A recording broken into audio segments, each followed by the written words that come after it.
I believe in fairy-type Pokemon just as much as wrestling fans believe in Joe Hendry. And if you didn't know by now, Fairy is my favorite Pokemon typing, and my favorite Pokemon just so happens to be a Fairy type, the glorious Gardevoir. However, the Hoenn region's greatest gift is not the only Fairy type that tickles my fancy, as you are going to witness the power of other fantastic fairies, like Azumarill, Grimmsnarl, Alolan Ninetales, and the most popular Pokemon in Generation 9, Tinkaton, as I look to conquer Pokemon Violet using only my favorite type. Even though this is not a hardcore Nuzlocke, I'm going to try to make this as fun and challenging for me, the player, as well as interesting and enjoyable for you, the viewer. And here are the ground rules that I've set in place. Number 1, I'm only going to use Fairy-type Pokemon, including Pokemon that has Fairy as a secondary typing. Wild Pokemon with the Fairy Terra typing will not count as eligible encounters if they're not a Fairy type already. I'm also abiding by the obedience threshold level cap, which starts at 20 and maxes out at 100 after claiming 8 gym badges. But to avoid excessive overleveling, I'm going to freeze it at level 75 after defeating the 8th gym. And if any of these fairies are to faint during an important battle, they are permanently boxed and are not going to be used again for the remainder of this run. And for another standard Nuzlocke rule that I silently implemented in my previous runs, I am not using items during battle, but I am allowing the usage of held items, like Shell Bell, leftovers, etc. So with that out of the way, let's start a brand new run based on faith, trust, and a little bit of pixie dust. None of the Paldean starters gain Fairy as a second typing, but I chose Quaxly anyway. That way Nemona gets Fuecoco, considering fire resists Fairy. Speaking of fairies, there's at least 4 that you can get before even entering Mesagoza, and I decided to focus on catching 2 of them, with the first one being a no-brainer. For my first official Fairy starter, I specifically hunted down and eventually caught a female Ralts, making sure that I caught one with the Fairy Terra. I also caught this Ralts with the Synchronize ability, so that if Ralts was to get a status condition, it'll also transfer over to the opposing Pokemon, that way they both get the same status affliction. The second Fairy type that I targeted was also blatantly obvious. It's this adorable Azumarill. This beautiful baby Pokemon doesn't have the greatest stats for now, but it's going to be an absolute monster when it fully evolves. And just like with Ralts, I made sure I caught this Azumarill with the Fairy Terra. And I was even more pleased to find out that this Azumarill has its best ability, Huge Power, which doubles the Pokemon's attack stat. And it also had the attack boosting Brave Nature, which also lowers the speed of Azumarill. Another thing about Azumarill, it only evolves into Marill via Max Happiness, so I went ahead and got a Soothe Bell while I visited Mesagoza for the first time. And after receiving a Terra Orb from Nemona, it was time to start yet another treasure hunt at the Uva Academy. But my desire for wanting to add more Fairy types was far from over, as I got an Alolan Vulpix traded to me in a Love Ball from another one of my favorite YouTube Pokemon gaming streamers, Athena Bella, as I decided to hatch an Alolan Vulpix, which is not a Fairy type right away, but it will be once I find an Ice Stone. I nicknamed this Alolan Vulpix after one of my favorite actresses, Anne Hathaway, as this Alolan Vulpix came with one of the worst natures it could possibly get, but it is evened out that it has its hidden ability, Snow Warning, which automatically sets up the snow and boosts the defenses of ice types. Alolan Vulpix is only found in Pokemon Scarlet in the Indigo Disc DLC, but I was able to hatch 2 more Indigo Disc exclusive fairies that appears in both Scarlet and Violet, like this Cottony with the Prankster ability, nicknamed after Natasha Lyonne. And I also hatched a Snubbull, nicknamed after Rosario Dawson, with one of the best abilities in all of Pokemon, Intimidate. Now that the treasure hunt has begun, picnics are unlocked, so I wasted little time in raising the happiness of Azurill, nicknamed after another one of my favorite actresses, Kate Hudson, into Meryl, who gains the water typing upon evolution. Upon arrival in the city of Cortundo, I picked up an adamant mint to feed Snubbull. And wait a minute, that's a shiny Mareep. Why couldn't you be shiny for me in my Violet Electric only run? Okay, I'll just catch you in a quick ball anyway. My real target is also pink, and that's why I went up to the Grand Olive Orchard to find myself a Tinkatink that also has the outstanding secondary steel typing, which, as we all know, is one of the crippling weaknesses suffered by fairy types. Tinkatink, also being steel, has the immunity to fairy's other weakness, being poison. Along the way, I also caught an Eevee and a Jigglypuff, and after raising the happiness of the male Eevee that I nicknamed after Zac Efron, I was able to evolve this Eevee while it knows a fairy move into Sylveon. Time for me and my fairies to make our first statement as we head to Cortundo to face off against Bug Gym leader Katie. I start off with Hudson the Meryl against Nimble, who hit first with a resistant Struggle Bug. Then Meryl decided it was time to bounce.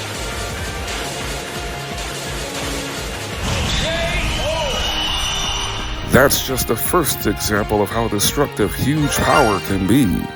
After finding a Moonstone, I evolved Jigglypuff, nicknamed after Natalie Portman, into Wigglytuff, as I next challenged the Stony Cliff Titan Cloth. I wanted to maintain a fast pace in this run, but for the battle against Cloth, I employed a wear-down strategy with Leon de Cottony by paralyzing it with Stun Spore before knocking the giant crustacean into orbit with a couple of grass knots. For the second phase of this bout, I had Cottony paralyze Cloth again with Stun Spore, always moving first by using a non-damaging attack for the Prankster ability to kick in. Cottony lost exactly half of her HP after Cloth connected with a Rock Smash, but Shelder lowered Cloth's defense with Leer. Now that Cloth is at half of its health, its Anger Shell ability activates. Anger Shell increases all your attack stats and your speed by a stage, but also lowers your defenses by a stage. I continued to heal up with Mega Drain before Arvin Shelder got the KO for us to move on in the story with a water gun. That's 2 quick badges earned. I hurriedly made my way to Artisan Town to go after my second gym badge. And after completing the gym test, Hudson evolved into Azumarill, which proved to be bad timing for Grass Gym leader Brassius, even though Azumarill is weak to grass. Knowing that Brassius' lead Pokemon Petalil loves to use Sleep Powder, I had Azumarill flying high up into the air with Bounce. The predicted Sleep Powder attempt missed, and Petalil was absolutely crushed. The same fate happened for Brassius' second Pokemon, Smoliv. Huge Power Bounce was making all the difference in this bout, but Azumarill was not going to sweep this gym by herself, as I brought out Dawson the Snubbull to do combat against Brassius' ace, Grass Terra Sudowoodo, which has a powerful attack stat and is solid defensively. Dawson's Intimidate ability lowered Sudowoodo's attack by 1, but after setting up the sun, Sudowoodo's Rock Throw still landed a crit. I then had Snubbull use Charm to lower Sudowoodo's attack stat down by 2 more stages, putting Sudowoodo at -3 before it connected with Trailblaze to increase its speed. Now faster, Sudowoodo hit a second straight Trailblaze before Sun-boosted Fire Fang from Dawson didn't even take off half of Sudowoodo's HP. Sudowoodo now sees a knockout with any move, so I brought Azumarill back into action to take a Rock Throw before springing up into the air one last time for this gym battle, getting the drop on that tree, guaranteeing us the victory. So far, Azumarill has been seemingly unstoppable, as the obedience threshold level cap jumps up to 30. To power up my special attacking fairies, I headed to Levincia to get the Wise Glasses held item, headed back to Los Platos to get the TM for Play Rough, and to power up Azumarill's huge power even more, I went to Cascarafa to pick up the Muscle Band item, and after finding a Sunstone near the Asado Desert, I evolved Leon from Cottony to Whimsicott. I hopped on the box legendary Miraidon to avoid some big boulders dropped from the sky by my next target, or should I say, Azumaril's next victim, the Open Sky Titan Bombardier.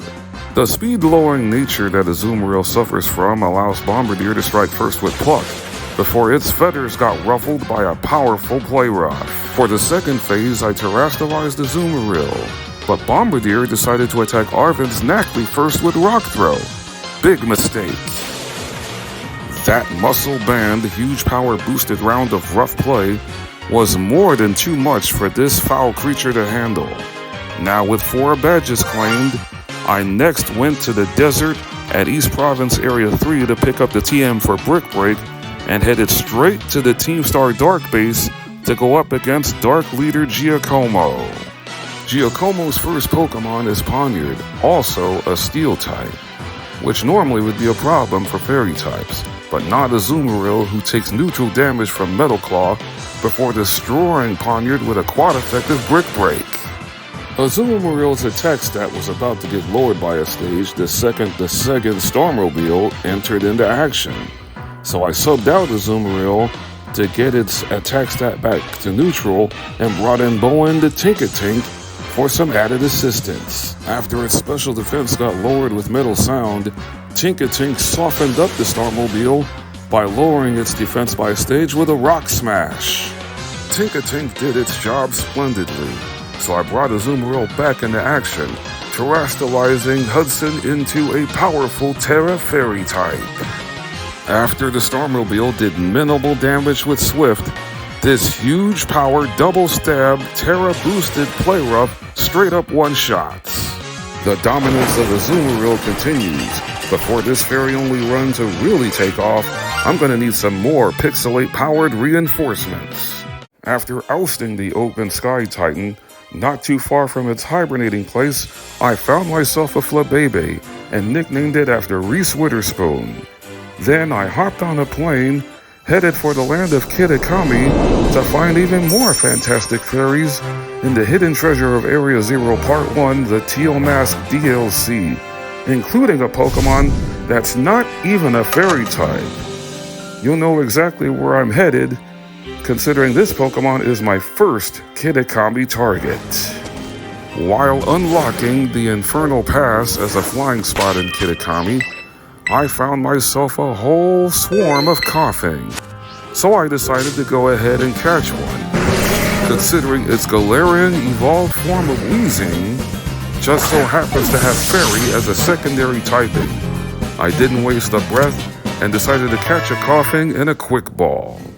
My next fairy target just so happens to be inside this cave, so I had to make one of the most ridiculous jumps possible and make the landing just right to be in front of the entrance where there's a bunch of Carbink.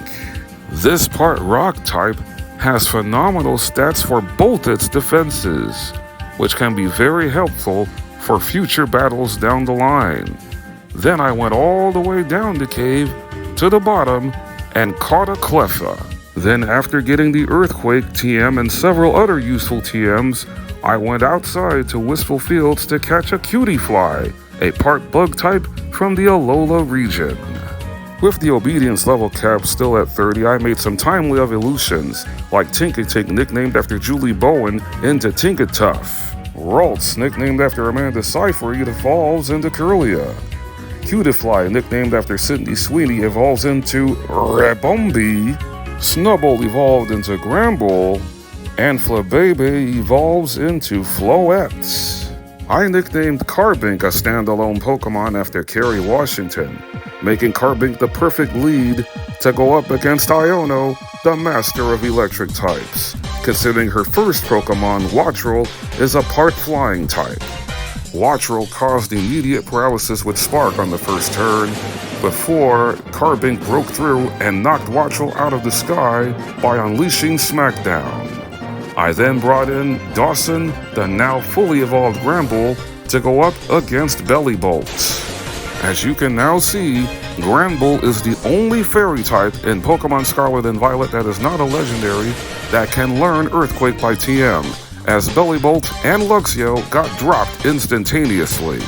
However, I need the cleverness of 2 more fairy types in order to take out Iono's ace Pokemon, the levitating Mismagius. I had a complete brain freeze moment with Leon the Whimsicott when I decided to use Stun Spore, remembering now that it doesn't work against an electric type now that Mismagius is fully terrestrialized. I recovered quickly though, and had Leon lowered Mismagius' special defense by 4 stages with a pair of fake tears usage. Mismagius hit Confuse Ray on Whimsicott after the first fake tears, but the confusion got wiped out instantly thanks to Whimsicott holding a Personberry. But once Whimsicott's HP went low, I made another substitution and brought in Efron the Sylveon. After Mismagius used Hex again, which probably would have knocked out Whimsicott if it stayed in, I made the move to terrestrialize Sylveon into a Terra normal type.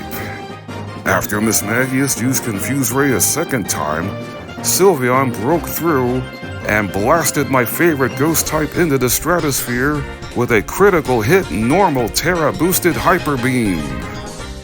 Once again, I provided the electrifying finish all of Iono's live stream viewers were waiting for, and now that I have 3 gym badges, the obedience level cap rises to 35, and I immediately made haste over to the Team Star Fire base to take on the Shutter Squad leader Mela. Hudson the Azumarill makes its triumphant return into battle after I gave it a well-deserved rest. First, Azumarill washes away Torkoal's drought, and after taking a nerfed Flame Wheel, it destroys the Fire Turtle with a waterfall. So far during this run, Azumarill has been responsible for nearly all of the 6 badges I've collected. Mela's trying to cause burn damage on the Azumarill with Blazing Torque that continues to get nerfed by the rain. Eventually, Mela got what she wanted with the second Blazing Torque, but Azumarill's huge power was still destructive enough to douse the flames of Mela, earning me my 7th badge. Dethroning my fairy's first big threat of this run was next on the agenda, as I once again relied on the huge power of Hudson the Azumarill against the lurking Steel Titan Earthworm. Azumarill had to withstand both a first turn headbutt flinch and an Iron Tail before its 2 huge power boosted Brick Breaks took Earthworm down, setting up the second phase of this bout, where Azumarill got some help from Arven and his Toad School.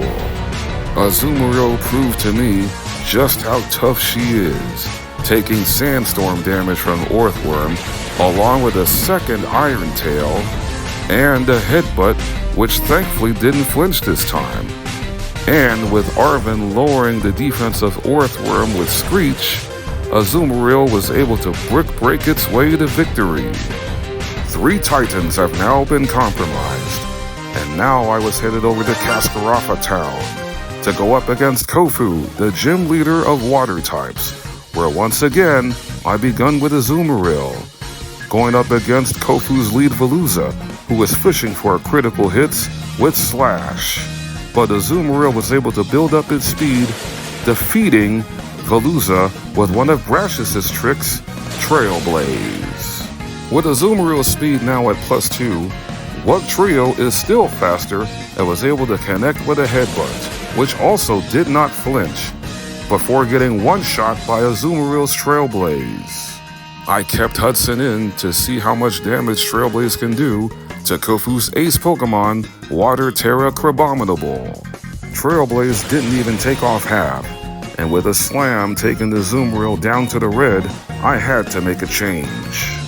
So I called upon Leon the Whimsicott, who also took a slam, which slightly did more damage than it did to Azumarill. Crabominable's second slam attempt missed, enabling for Whimsicott to get the win with a second Giga Drain. Now with 9 total badges and 4 gym badges, the obedience level cap is now at 40. However, things might go south very quickly for my fairies, as one of our worst matchups is coming up next. With my obedience level cap at a reasonable number, I'm going to evolve 3 more fairies, including my number 1, as Amanda Say evolves into the glorious Gardevoir, one of 2 fairies that learns Dazzling Gleam upon evolution. The other Pokemon that learns Dazzling Gleam the second it evolves is this one, as Hathaway finally can get off the bench after finding an Ice Stone, as I evolve Alolan Vulpix into Alolan Ninetales, which gains the Fairy typing upon evolution. And so does this particular Pokemon that I caught in the TMS DLC. With Pokemon Home Organizing, I was able to put this Pokemon in the Sword and Shield. It's the only way Koffing evolves into Galarian Weezing.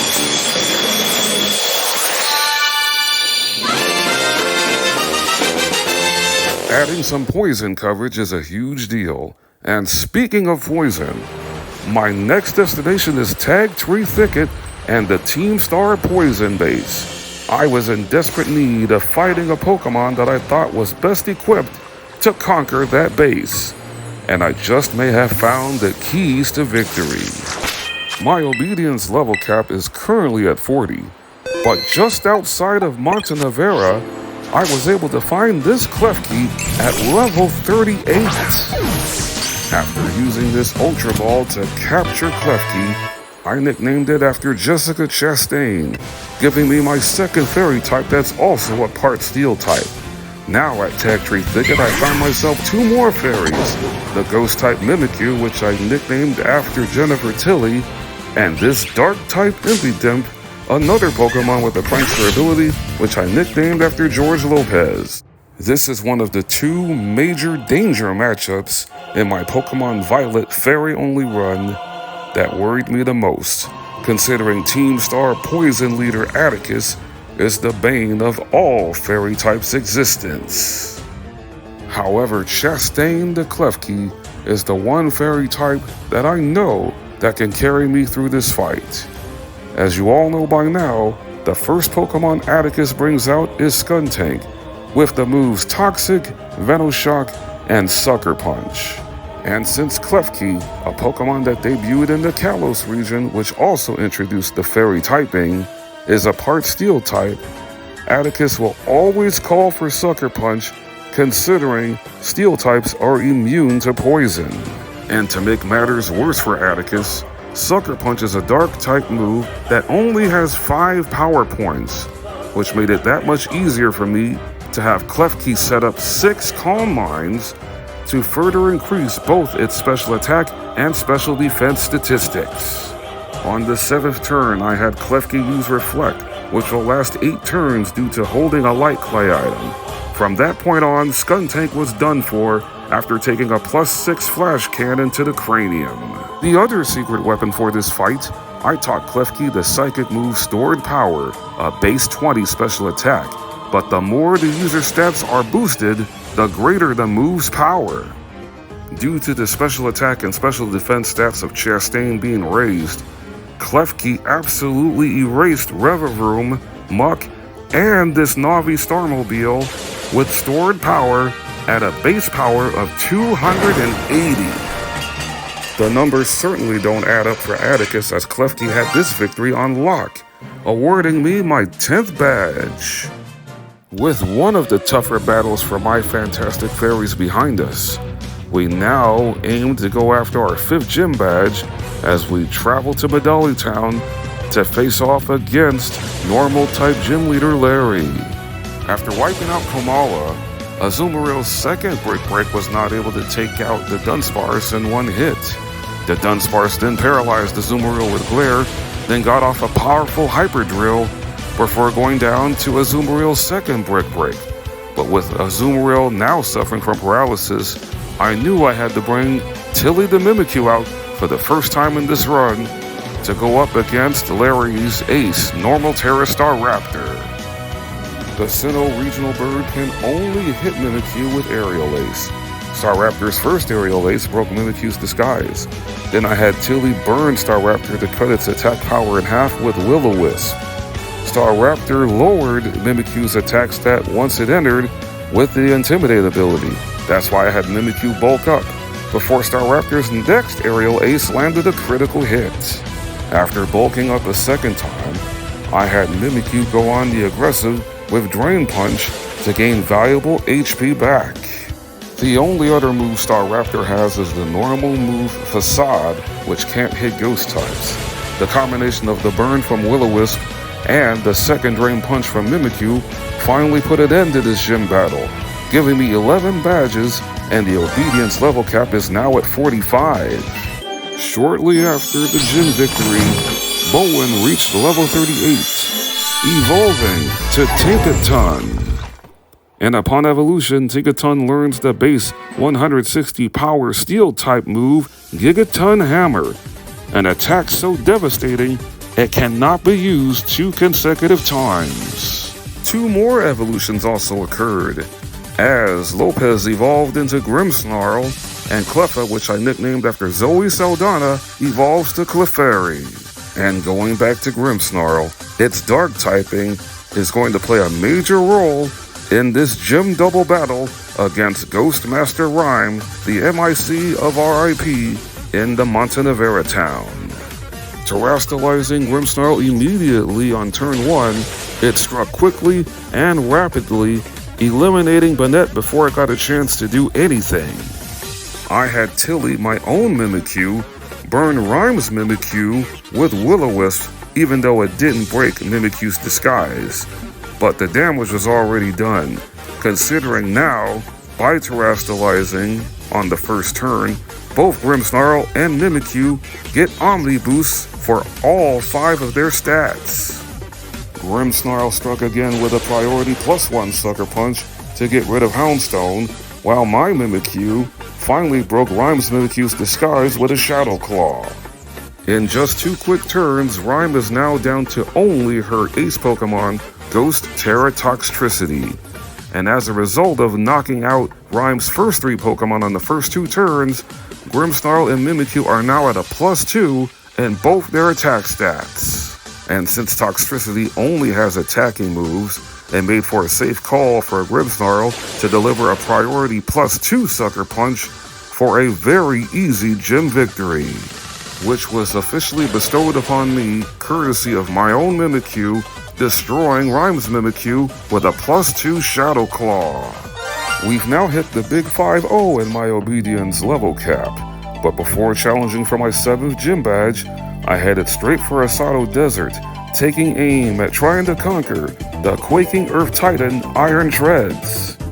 I chose to start this battle with Mimikyu holding a wide lens to increase the accuracy of Will-O-Wisp, which will burn the ground steel type Paradox Pokemon, cutting down its awesome attack power.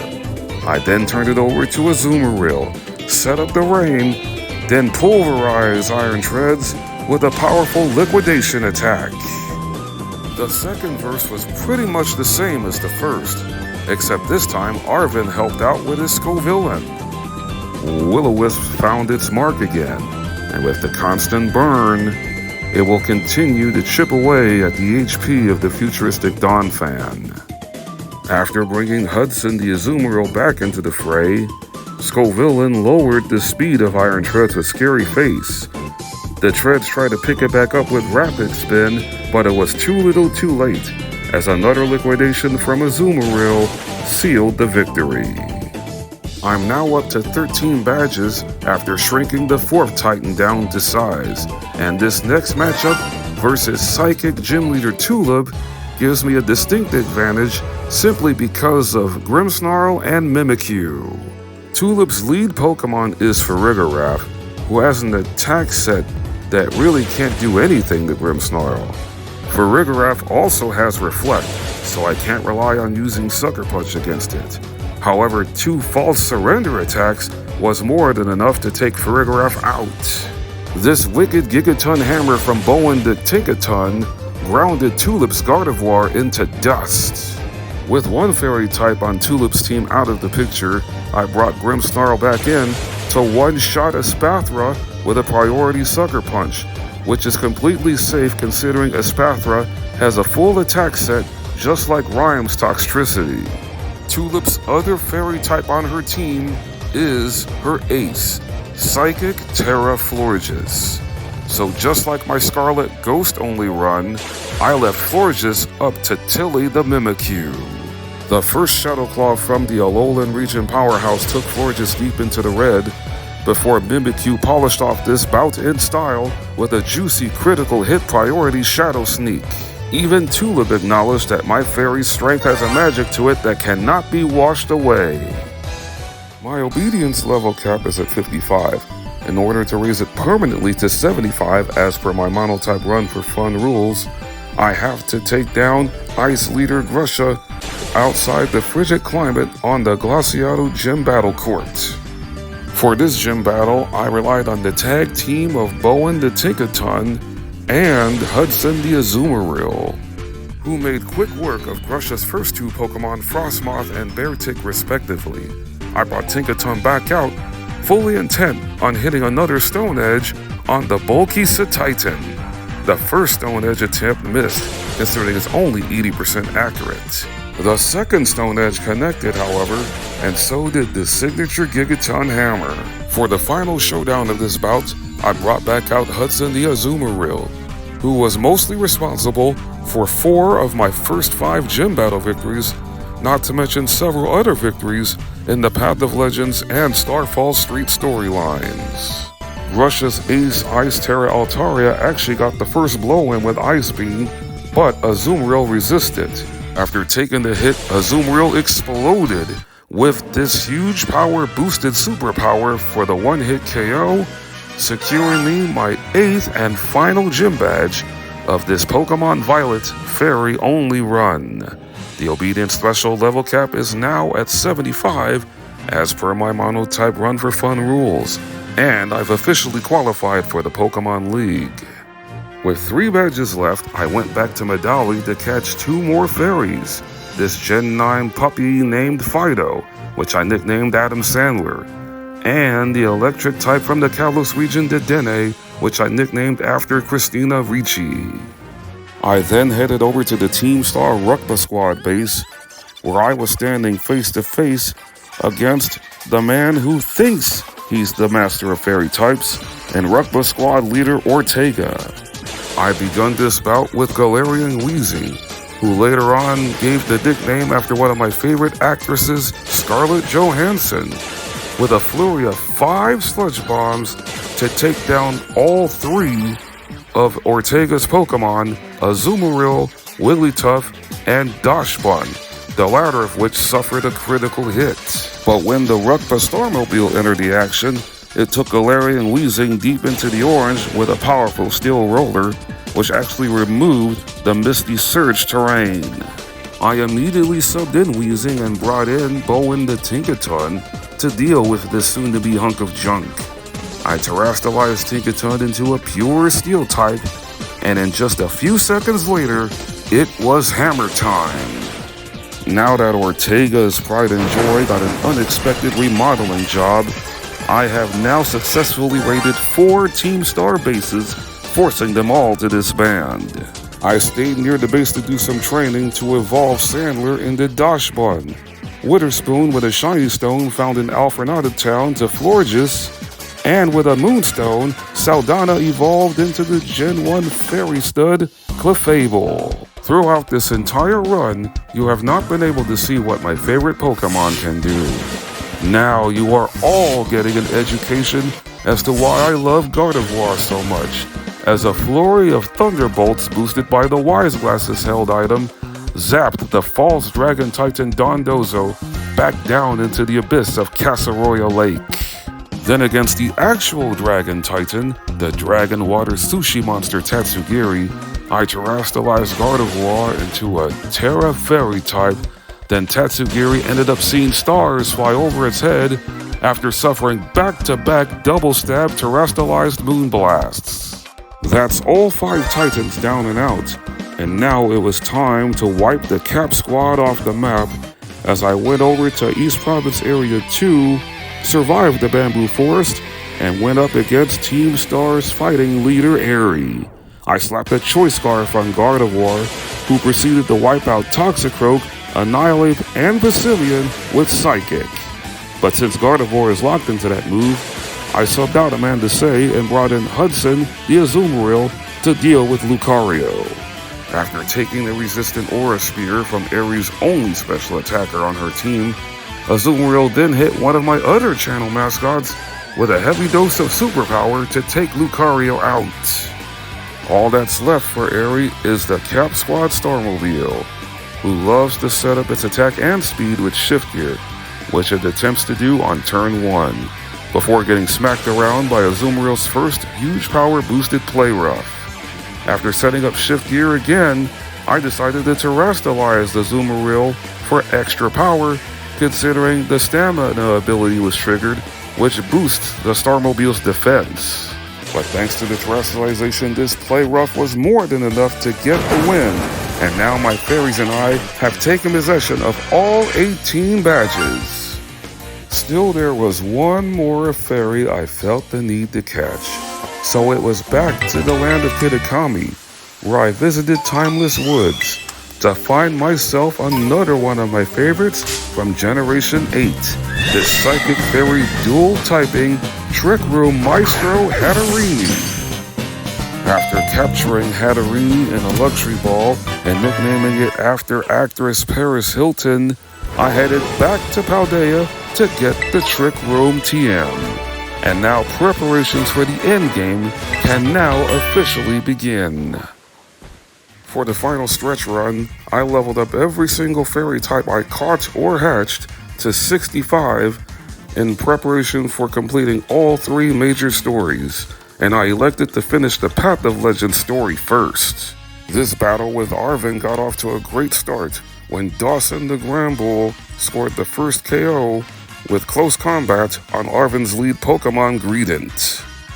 This battle also marked the highly anticipated debut of Hathaway the Alolan Ninetales, who immediately sets up the snow with her Snow Warning ability, making Blizzard 100% accurate in destroying Arven's second Pokemon, Toedscruel. Next up, I brought in Tilly the Mimikyu to go up against Arven's third Pokemon, Scovillain. After striking first with Shadow Claw, it was simply a matter of wearing Scovillain down with attacks after its disguise got broken by Scovillain's first Fire Blast. A second Fire Blast hit for some great damage before a second Drain Punch from Mimikyu finally put Scovillain out. Next, Arven summoned, in my opinion, the best Gen 9 Rock-type Garganacl to battle Lopez the Grimmsnarl. Garganacl set up Stealth Rocks on turn 1, before Grimmsnarl hit a second stopping tantrum. Then after taking a Stone Edge, a critical hit Spirit Break knocked Garganacl out.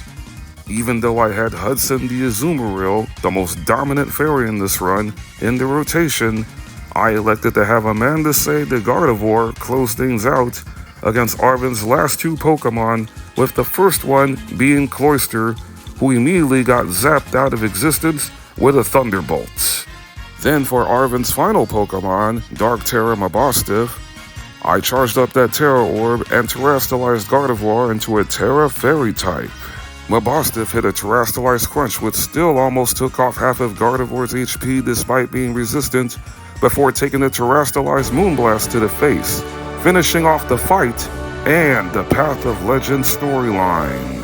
I then made the crucial decision of heading straight for the Pokemon League to challenge the Elite Four, which will no doubt provide my next greatest test.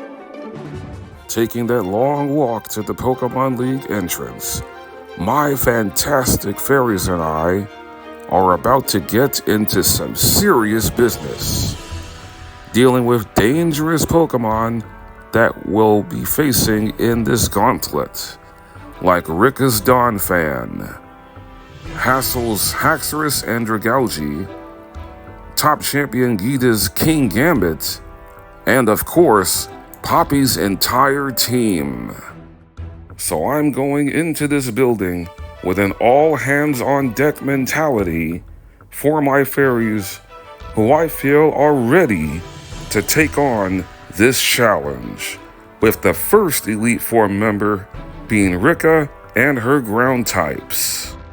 The previously mentioned Donphan has Poison Jab and Iron Head, but before Donphan even enters the picture, I had Leon the Whimsicott immediately obliterate Rika's first Pokemon Whiscash with a quad-effective Giga Drain. Even though Alolan Ninetales is quad-weak to Steel-type moves, I brought Hathaway in anyway to lower the attack stat of Donphan with Chilling Water, also breaking Donphan sturdy. Due to Ninetales' Snow Warning ability, its health bar remained in the green after taking a quad-effective Iron Head before responding with a Blizzard to take out Rika's biggest threat to our fairies. Hudson the Azumarill comes in to annihilate Rika's third Pokemon Camerupt with a quad-effective Liquidation. I subbed back in Whimsicott to go up against Dugtrio. Whimsicott was surprisingly faster than Dugtrio, wiping out the Gen 1 ground powerhouse with a Giga Drain. I had Azumarill be my closer for this first Elite Four fight against Rika's ground Terra Clodsire, who loves to protect and Toxic Stall. Azumarill struck first with Ice Spinner, the TM that I got after defeating Grusha. Then Clodsire predictably poisoned Azumarill with Toxic. And since I know Clodsire is going to use Protect on the next turn, I subbed out Azumarill and brought back in Alolan Ninetales to seal the deal with a now 100% accurate Blizzard. With relative ease, my fantastic fairies passed the first part of this elite test with flying colors. After beating Rika, it means now we have to face the biggest threat to my fairy nation. Poppy is the first little girl that I have ever met that does not believe in fairies. Instead, she would take great pleasure in cutting them off the face of the earth with her destructive array of ironclad Pokemon. It was up to me to teach Poppy a lesson that she will not soon forget, that if you strategize well enough, fairy types can be tougher than steel. The opening part of this bout had both of our lead Pokemon setting up hazards, with Chastain, my prankster Klefki, setting up a layer of spikes, and Poppy's Copperajah applying Stealth Rocks. I then had Klefki Protect on the next turn to bait what Copperajah was going to do next, which ended up being Heavy Slam. To shorten the damage a bit, I had Klefki set up a Reflect on turn 3 before taking a Heavy Slam. The Heavy Slam popped the air balloon, so I had Klefki use Torment, which will not stop Copperajah from using Heavy Slam on this turn, but it did secure a safe switch for Hudson the Azumarill. The move Copperajah ended up doing next was the ground move High Horsepower, which would have knocked Klefki out. A huge power-boosted superpower from Azumarill got rid of Copperajah, forcing Poppy to call upon Magnezone second. And this is why I made the move after acquiring my 18th badge to capture Hilton the Hatterene. I immediately terrestrialized Hatterene into a pure Psychic type to shed off its Steel-type weakness. Just like I figured, Magnezone set up a light screen on the first turn. Then Hatterene did what Hatterene does best, setting up Trick Room to move first for the next 4 turns. I then slapped Magnezone with some Magic Powder, which turns Magnezone into a Psychic type. After taking the Flash Cannon, I had Hatterene set up its special stats with Calm Mind. Magnezone's second Flash Cannon got the rare Special Defense drop, so I had Hatterene use Calm Mind once again to get its special attack to a +2 and special defense back to +1.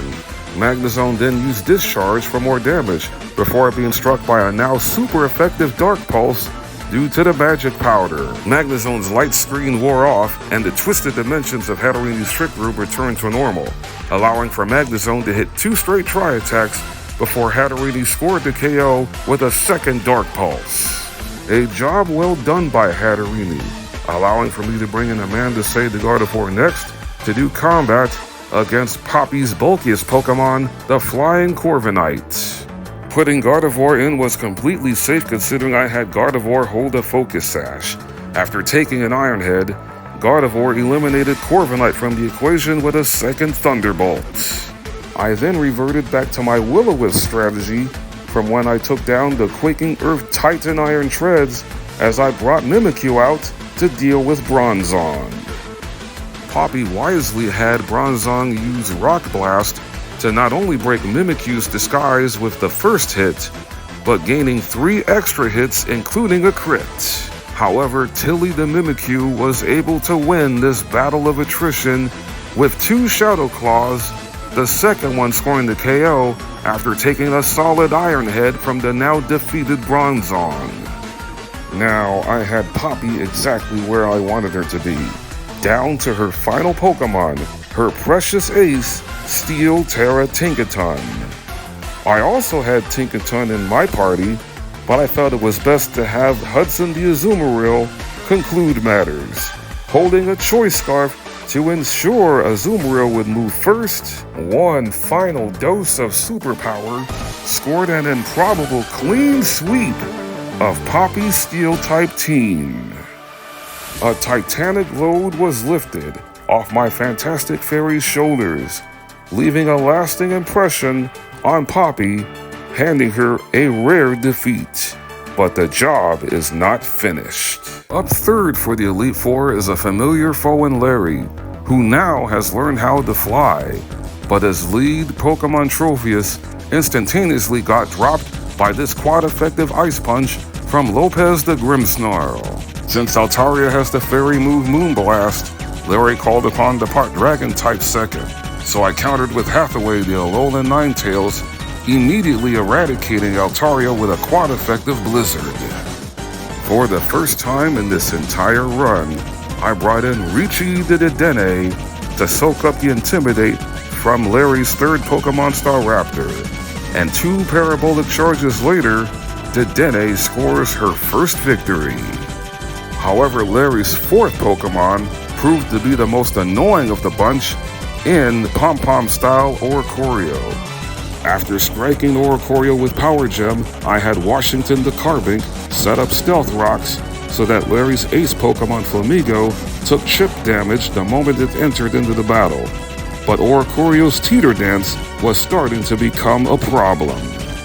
With the Personberry already consumed, Carbink hit itself in its confusion after being hit with Teeter Dance a second time. Then Oricorio switched it up to a second Revelation Dance to deliver more damage to the health bar of Carbink. Not wanting to risk losing Carbink, I brought Grimmsnarl back in, who immediately got greeted by a crit. Then Oricorio went back to Teeter Dancing, but Lopez managed to break through and deliver this Ice Punch to finally bid Oricorio adieu. For the final duel, I brought out my 5th different fairy, given the task of defeating the final Pokemon for Larry, which is Flying Terra Flamigo, who hits hard with a double-stab terrestrialized Brave Bird. Even if Brave Bird landed a critical hit, Gardevoir was not going to be knocked out considering it was still holding the Focus Sash, but Flamigo went for Throat Chop instead, enabling for Gardevoir to get the final say with a Thunderbolt for our 3rd Elite Four victory. The final member of the Elite Four is Hassel, the Master of Dragons, giving me and my fantastic fairies the decisive type advantage. However, Hassel still has some dangerous dragons on his team. Noivern isn't one of them. Even though it hit the Super Fang, it was immediately eliminated by Alolan Ninetales Blizzard, which is 100% accurate in the snow. Hassel's biggest threat, Haxorus, came out second, but I had Azumarill hold a Choice Scarf to be faster and destroy Haxorus with Play Rough. Not surprisingly, Hassel brought out the part Poison type Gaugy third, but Dawson the Gramble quickly solved that problem by attacking the Gaugy from its weakest part of defense, the physical side, with an Earthquake. And now for the most underrated fairy type in all of Pokemon, Ribombee makes its debut against Flapple. Sweeney got nasty by unleashing this powerful Bug Buzz for a one-hit KO on the Rotten Apple, so I decided to keep Ribombee in to deal with Hassel's ace, Dragon Terra Baxcalibur. I also gave Ribombee the common courtesy to terrestrialize into a Terra Fairy type. Baxcalibur has a below-average moveset for this bout, with Glaive Rush, which can't hit fairy types, Brick Break, which fairy types resist, and Icicle Crash, the only move that can deal neutral damage to fairies. Icicle Crash did strike for massive damage, but Ribomb's final dazzling gleam got us the victory and a clean sweep of the Elite Four, leaving us with one more challenge left. My fairies have made it to the pinnacle of the Pokemon League, and here are the 6 chosen ones that I hope carry me to earn the title of Paldea Region Champion. Tilly the Mimikyu wearing a choice scarf. Hudson the Azumarill wearing a muscle band. Amanda Say, my channel mascot Gardevoir, wearing wise glasses. Bowen the Tinkaton wearing the metal coat. Lopez the Grimmsnarl wearing black glasses. And Hathaway the Alolan Ninetales holding Never Melt Ice. My fairy types have made it through to this point without losing a family member, and it's up to me as a Pokemon trainer to make sure it stays that way. The first Pokemon Gita sends out is Hespathra, that has the signature move Lumina Crash, which lowers the opposing Pokemon's special defense by 2 stages each time it hits. But Mimikyu was the first Pokemon I had out there, considering it will always take the first blow with the Disguise ability, suffering only minimal damage, allowing for Mimikyu to get the first KO with a second Shadow Claw. To what I'm sure nobody's surprised, Gita summoned in King Gambit second. That's why I had Azumarill be the next Pokemon to come out for this bout, with a Muscle Band, huge power boosted Brick Break, which is quite effective in wiping out King Gambit. With the new Gen 9 evolution of Bisharp now gone, this makes the rest of this fight pretty much a given that I was not going to leave the Pokemon League without obtaining victory. Still, my fairy types had to be precise in their attack to ensure we'd all get the job done. Alolan Ninetales gave Go-Goat the shivers with Blizzard. Gardevoir eliminated Avalugg with Mystical Fire. And this Sucker Punch Foul Play combination from Grimmsnarl was more than enough to outlast Veluza, leaving Gita with only one Pokemon left, her ace, Rock Terra Glamora, which is also a poison type. To make sure that Glamora's Sludge Wave is a non-factor, it made sense to bring out Bowen the Tinkaton, a part Steel type, to deliver the final championship-clinching knockout blow. Glamora still has the ground move Earth Power, but it does not matter, because Tinkaton is faster and will end this fight with a bang by unleashing Gigaton Hammer. Make way for a brand new champion to come out of the Uva Academy as down goes Glamora. There are 4 battles left to be won in my Pokemon Violet Fairy-only run, but conquering this one definitely feels good. While Gita and the rest of the Elite Four were celebrating my triumph, I still had that determined look in my eyes, considering a certain somebody stepped up to challenge me next. And that certain someone is my battle-loving neighbor and fellow Paldea Region Champion Nemona. We made it to the Mesagoza Central Battle Court in front of all of the Paldea Region to settle the score on who is the ultimate champion of the Paldea region. Even though Nemona has a well-balanced team, and I consider her to be the actual champion in Pokemon Scarlet and Pokemon Violet, my fairy types and I have come this far to turn back now. We have answered every single challenge that has come our way, and we don't plan on stopping here. This Battle of Champions begun the same way my battle with top champion Gita ended. A Gigaton Hammer from Tinkaton to dispose of Nemona's lead Pokemon Midday Lycanroc. Amanda Say my glorious Gardevoir burnt down Orthworm with Mystical Fire. Hathaway, my awesome Alolan Ninetales, won a battle of training attacks with the Kalos Dragon Gudra, ending that showdown with Blizzard. After enduring 2 close combats, Grimmsnarl got rid of Pawmot with Spirit Break. After shutting down the attack power of Nemona's 3-segmented Dunsparce with Will-O-Wisp, along with the Reflect being up thanks to Grimmsnarl, Mimikyu scored another win for my Fantastic Fairies with a second Drain Punch. And then after surviving a special defense drop from Skeleturge's +1 Shadow Ball set up by its Torch Song, Azumarill got the victory for the team with a powerful liquidation, keeping my undefeated streak against Nemona intact and finishing off the Victory Road storyline. And as soon as I left my dorm room and left the UVA Academy entrance hall, I was immediately confronted by Clive, or should I say, Director Clavel. He felt the need to challenge me to a battle to prove that my win over Nemona, along with my run through the Pokemon League, was anything but lucky.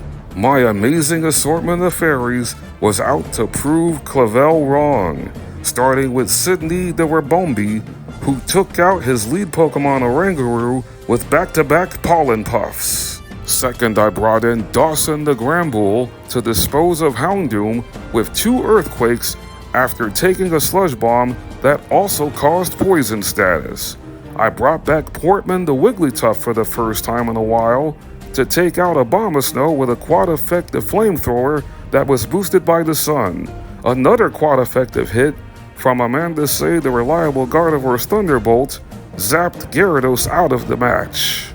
Grimmsnarl slapped Poltergeist into submission with some assurance, and the last Pokemon left standing for Clavel was the sensational Gen 9 grass starter Meowscarada. My counter for that fancy feline is Hathaway, the Alolan Ninetales, immediately boosting its defenses with Snow Warning, the same tactic Clavel tried to use earlier with his Abomasnow.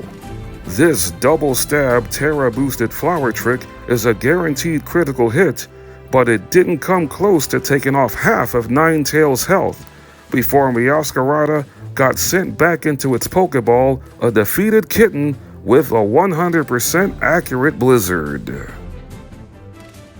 Chalk up another victory for me and my Fantastic Fairies, and the only person standing between me and a final showdown with the final boss, now that Academy Director Clavel has been defeated, is the real leader of Team Star, Penny, and her full team of 6 evolutions. None of Penny's evolutions has a poison or a steel type move in their moveset, but they are still dangerous in their own right if you let them have any slither of an opening. Just like the battle with Clavel, I started off with Sweeney the Rabombi, and the combination of Pollen Puff and Dazzling Gleam took out Umbreon. Flareon was the next one to fall after this liquidation from Hudson the Azumarill. Jolteon came out third, but was not going to withstand the tremors from underneath its feet, courtesy of Granbull's Earthquake. After taking a super effective Aurora Beam, a flurry of Giga Drains from Leon the Whimsicott eliminated Vaporeon, the Water evolution. Leafeon was the next one to go down after taking an Ice Beam to its dome piece, courtesy of Alolan Ninetales. And for the ace of Penny, Fairy Terra Sylveon, it was about to meet a venomous demise, compliments of Johansson, my Galarian Weezing. My Fantastic Fairy Pokemon and I are officially on the brink of closing down Starfall Street. The second Penny charged up her Terra Orb and terrestrialized her Sylveon, I played the degenerate game of Toxic Stalling by badly poisoning Sylveon with Toxic.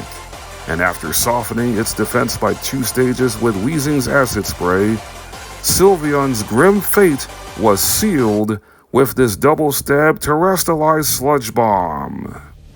My Fantastic Fairy Pokemon and I have done it. We have set up the final showdown with the final boss in this Pokemon Violet Fairy-only run, with every single Fairy Pokemon still in the rotation, as the Starfall Street storyline and the other 2 storylines are now officially completed. This journey has been nothing short of spectacular, and we are determined to go all the way. This is it. After surviving grueling battles that I didn't think was possible to go through without a loss during this run, like the showdowns with the Team Star Poison Leader Atticus and the steel-loving type Poppy of the Elite Four, my fairy types and I have made it through to Area Zero for the Way Home story.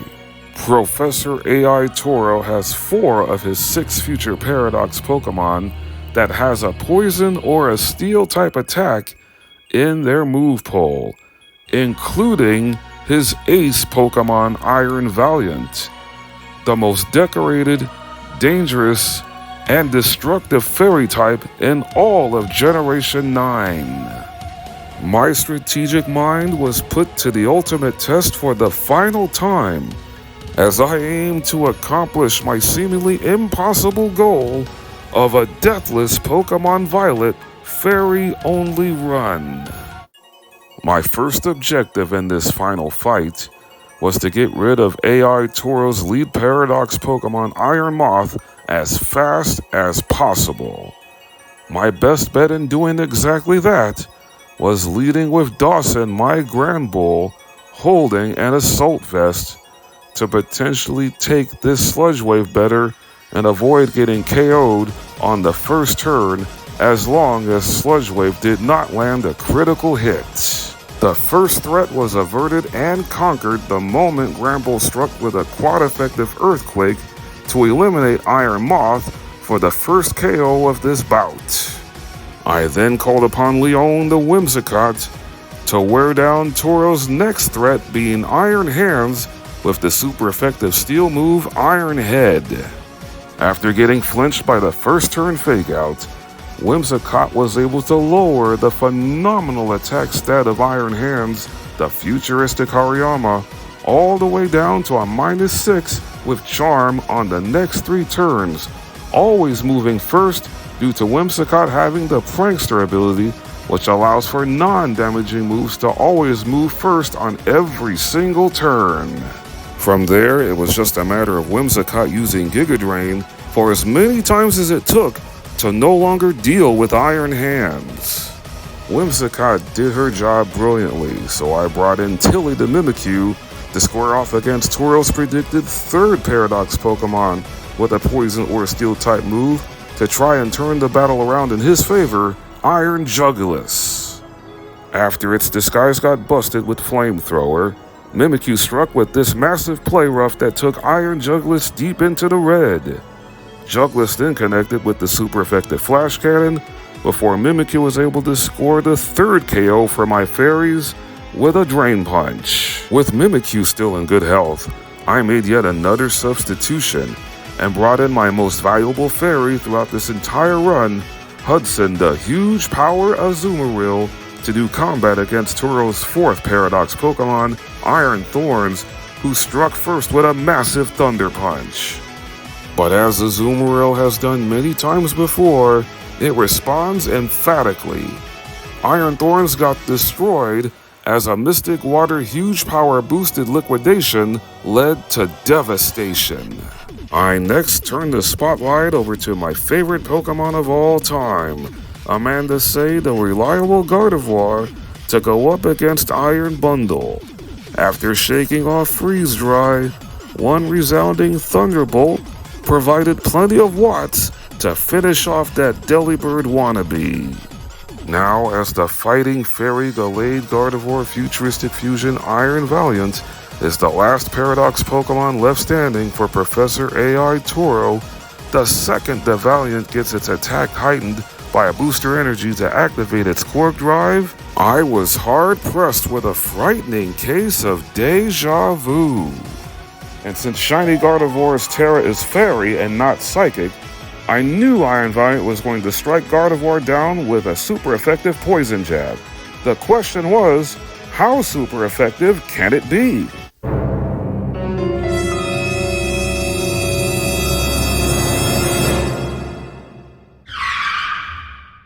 Gardevoir survived without a Focus Sash and didn't get poisoned before scoring the final KO in my Pokemon Violet Shiny Badge quest. I wasn't going to put myself through that torture a second time, however, as I subbed Gardevoir out and brought in Bowen the Tinkaton. As perfectly anticipated, Iron Valiant can't touch Tinkaton with poison due to her being a Steel type. And as the Valiant struck with a Brick Break that didn't take off even half of Tinkaton's HP, there is only one way to put a glorious finish to this fabulous fairy-only run. This final Gigaton Hammer from Tinkaton drove the final nail home in my skull. Echoed through the words of BB League Elite Four Fairy Master Lacey from the Blueberry Academy was proven true. Cuteness is real strength. As I have defeated Pokemon Violet using only Fairy types without losing a single Fairy Pokemon. My most taxing, rewarding, and favorite Monotype run for fun is over, and I feel so proud to have conquered a Pokemon game using only my favorite type. To all of you who saw this from the beginning to the end for yourself that enjoyed this experience, I sincerely thank you from the bottom of my heart. If you love content like this, be sure to leave a like, and if you are a newcomer to this channel, please click on the subscribe button, because every subscription tells me that I am doing something right and will inspire me to want to make even more gaming content. I have successfully completed 4 Monotype runs for fun, 2 each in Pokemon Scarlet and Pokemon Violet, all with my 4 favorite types. What a ride it was. Thank you again for watching, and as always, take care, God bless you all, and keep on shining.